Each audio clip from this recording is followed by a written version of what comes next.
He visto muchísima controversia sobre el tema de la glucólisis, sobre la producción de piruvato, lactato, pero en este caso yo me voy a referir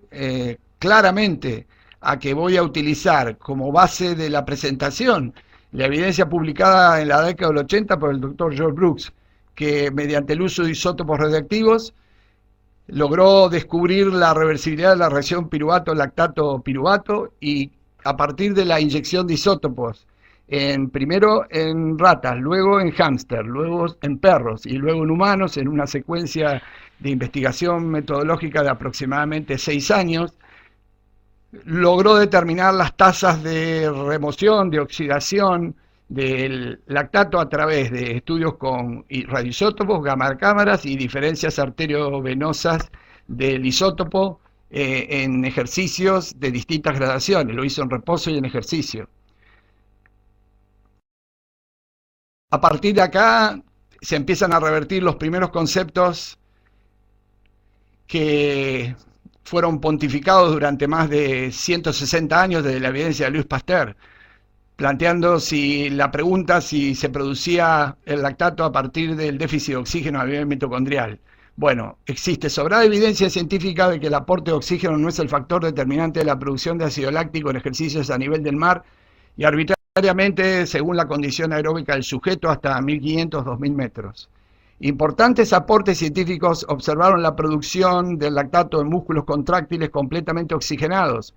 He buscado la evidencia que refuta el concepto de la producción de lactato por déficit mitocondrial. Son dos trabajos de Konetz. El primero es la producción de lactato no está relacionada con la presión intracelular de oxígeno en un músculo esquelético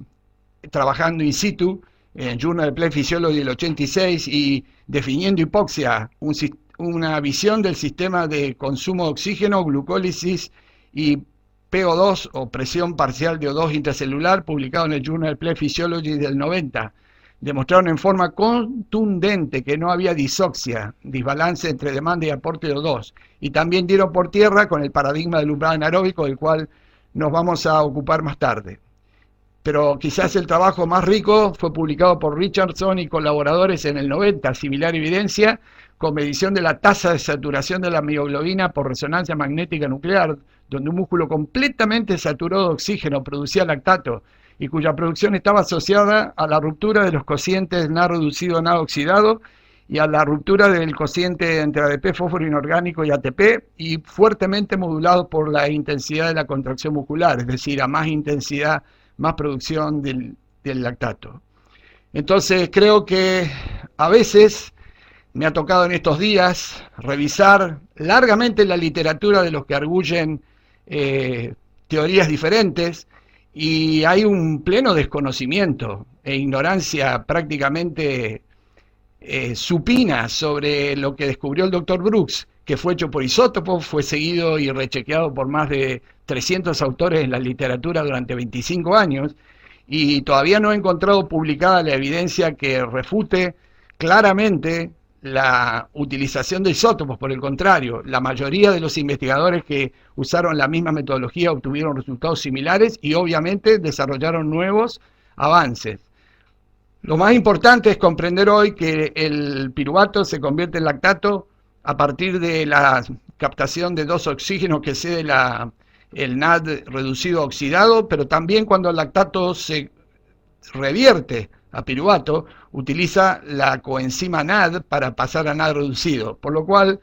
prácticamente lo que vamos a ver luego, y esto es importante para entender el tema de intervalado, intermitente, el tema de umbral anaeróbico, el tema de steady state, el tema de qué es sostener un trabajo intervalado o intermitente por determinado tiempo para producir adaptaciones enzimáticas y coenzimáticas. Por eso me he tomado este tiempo para hacer esta revisión sin la cual sería muy difícil de lograr una comprensión final de mi planteo. Bien, con respecto al lactato hay dos grandes capítulos. Uno, que fue evolucionado en los últimos años en forma muy intensa, que los mecanismos de shuttle de lactato o transporte de lactato hay intracelulares y extracelulares, a distancia, hacia otros tejidos. para hacerlo de una forma muy simplística, le dices un grafiquito aquí donde las fibras que producen lactato son todas, pero las que más producen lactato son las FT2B y las FT2A por mecanismos enzimáticos, glucogenolíticos y glucolíticos más potentes.